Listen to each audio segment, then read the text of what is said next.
ನನ್ನನ್ನ ಬಿಜೆಪಿಗೆ ಕರ್ಕೊಂಬಂದಿದ್ದು BSY ಅನಂತ್ ಕುಮಾರ್ ಅವರಿಬ್ಬರು ಕೂಡ ನನಗೂ 30 ವರ್ಷಗಳ ರಾಜಕೀಯ ಅನುಭವ ಇದೆ ಅಂತ ಸೋಮಣ್ಣ ಹೇಳಿದ್ದಾರೆ.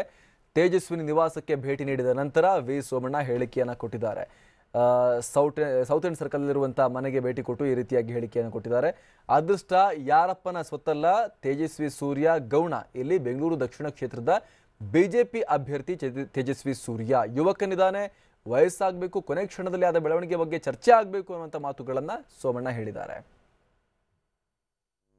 ಅದೃಷ್ಟ ಯಾರ ಮನೆ ಸ್ವತ್ತಲ್ಲ ಹಾಗನ್ಬಿಟ್ಟು ಎಲ್ಲ ಒಂದು ಕಡೆ ಗೊತ್ತಿದ್ದು ಕೂಡ ನಾವು ತಪ್ಪುಗಳನ್ನು ಮಾಡಬಾರ್ದು.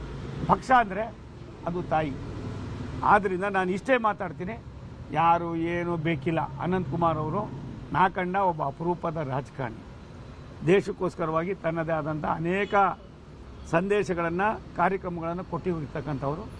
ಅವರ ಕುಟುಂಬಕ್ಕೆ ಆಗಿರ್ತಕ್ಕಂಥ ಇವತ್ತು ಸಣ್ಣ ಒಂದು ಈ ನೋವೇನಿದೆ, ಇದು ಆಗಬಾರ್ದು ಯಾರಿಗೂ ಅನ್ನೋ ದೃಷ್ಟಿಯಿಂದ ನಾನು ಇದರ ನೇತಾರರಾಗಿರ್ತಕ್ಕಂಥ ರವಿ ಸುಬ್ರಹ್ಮಣ್ಯ ಅವರಿಗೆ ಹೇಳಿದ್ದೀನಿ. ಅವ್ರು ಯಾವ ರೀತಿ ತೀರ್ಮಾನ ಮಾಡ್ತಾರೋ ಅದರಂತೆ ಚರ್ಚೆ ಮಾಡ್ತೀವಿ. ನಾವೆಲ್ಲ ಹೋಗೋಕ್ಕೆ ನಮಗೇನಿಲ್ಲ, ಆದರೆ ಇದೊಂದು ಕ್ಲಾರಿಟಿ ಬೇಕು. ಮನಸ್ಸಲ್ಲಿ ಒಂದು ಇಟ್ಕೊಂಡು ಹೊರಗಡೆ ಒಂದು ನಾಟಕ ಮಾಡೋ ಅಂಥ ಕೆಲಸ ನಾನು ಮಾಡೋದಿಲ್ಲ.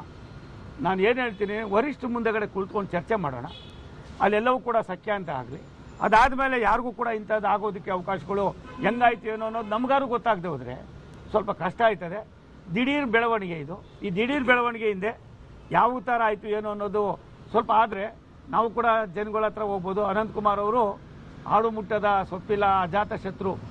ಇಡೀ ಕರ್ನಾಟಕ ರಾಜ್ಯದ 224 ವಿಧಾನಸಭಾ ಕ್ಷೇತ್ರ ಅಲ್ಲ, ಭಾರತ ದೇಶದ ಪ್ರಾಯಶಃ ನನಗೆ ಗೊತ್ತಿರುವಂಗೆ ನನ್ನ 40 ವರ್ಷದ ಅನುಭವದಲ್ಲಿ ಅಷ್ಟೊಂದು ಅಟ್ಯಾಚ್ಮೆಂಟ್ ಇಟ್ಕೊಂಡು ಕೇಂದ್ರದವ್ರು ಇದು ನಾರ್ತ್ ಇಂಡಿಯನ್ಸ್ ಯಾವತ್ತೂ ಕೂಡ ಸೌತ್ ಇಂಡಿಯನ್ಸ್ ಇಷ್ಟಪಡೋದಿಲ್ಲ. ಅಂತ ಸೌತ್ ಇಂಡಿಯನ್ ಆಗಿ ನಾರ್ತ್ ಇಂಡಿಯಾದವರು ಅವರನ್ನು ಅಪ್ಕೋತಾ ಇದ್ರು, ಪ್ರೀತಿಸ್ತಾ ಇದ್ರು. ಅಂದರೆ ಅಂಥ ಅನಂತಕುಮಾರು ನಮ್ಮವರಾಗಿದ್ದರಿಂದ ಆ ಕುಟುಂಬಕ್ಕೆ ಸ್ವಲ್ಪ ಎಲ್ಲ ಒಂದು ಕಡೆ ಒಂದು ಸಣ್ಣ ಆಘಾತ ಆಗಿರೋದ್ರಿಂದ ಇದಾಗಬಾರ್ದು ಅನ್ನೋ ದೃಷ್ಟಿಯಿಂದ ನಾನು ಈಗಾಗಲೇ ಮಾನ್ಯ ರವಿ ಸುಬ್ರಹ್ಮಣ್ಯ ಅವರ ಹೆಸರು ಪದೇ ಪದೇ ಯಾಕೆ ಹೇಳ್ತೀನಿ ಅಂದರೆ, ಈ ಎಪಿಸೋಡ್ನಲ್ಲಿ ಅವ್ರ ಪಾತ್ರ ಭಾರಿ ಇದೆ. ಅದಕ್ಕೋಸ್ಕರವಾಗಿ ಅವರು ದಯವಿಟ್ಟು ಇದಕ್ಕೆ ಬೆಳಕು ಚೆಲ್ಲಬೇಕು ಅಂತ ವಿನಂತಿ ಮಾಡ್ತೀನಿ. ಪಕ್ಷಕ್ಕೆ ನಾವು ಯಾರು ಕೂಡ ನಾನು ಈಗಾಗಲೇ ಹೇಳಿದ್ದೀನಿ, ಪಕ್ಷ ಅಂದರೆ ತಾಯಿ ಅಂತ. ಅದಕ್ಕೆ ನಮ್ಮಿಂದ ಆಗಲಿ ಯಾವುದಿಲ್ಲ, ಆದರೆ ಮನಸ್ಸಿನಲ್ಲಿ ಇರ್ತಕ್ಕಂಥ ದುಗುಡವನ್ನು ನಾವು ಬಗೆಹರಿಸ್ಕೋಬೇಕಾದ್ರೆ ಇದು ಕ್ಲಾರಿಟಿ ಬೇಕು. ಅದನ್ನು ಮಾಡೋಕ್ಕೆ ವಿನಂತಿ ಮಾಡಿದ್ದೀನಿ. ಎಲ್ಲವೂ ಕೂಡ 2-3 ದಿವಸದಲ್ಲಿ ಸತ್ಯ ಅಂತ ಆಗ್ತದೆ. ಅದಾದ್ಮೇಲೆ ನಾವೆಲ್ಲರೂ ಕೂಡ ಪಕ್ಷದ ಕೆಲಸಗಳಲ್ಲಿ ಚುನಾವಣೆಯಲ್ಲಿ ತೊಡಗಿಸ್ಕೊಳ್ತೀವಿ.